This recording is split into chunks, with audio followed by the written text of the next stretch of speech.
गया मुल्क दिवालिया निकलने वाला है। 95% चांस है पाकिस्तान के दिवालिया होने की, जो कि इमरान खान हुकूमत में सिर्फ 5% पे थी।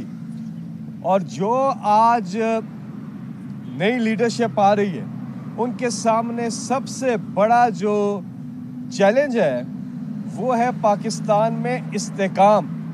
और इस्तेकाम, माशी इस्तेकाम तभी आएगा जब सियासी इस्तेकाम होगा, और सियासी इस्तेकाम तभी आएगा जब आप जमहूर को फैसले का इख्तियार दे देंगे और इलेक्शन की तरफ जाएंगे।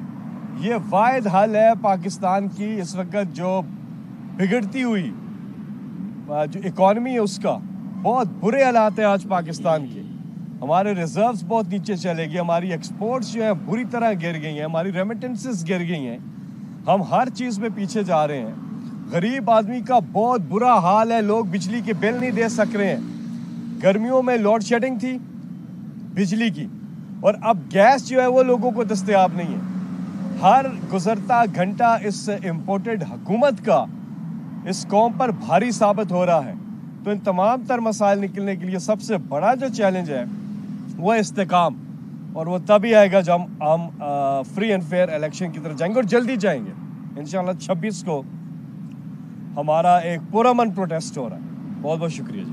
Thank you.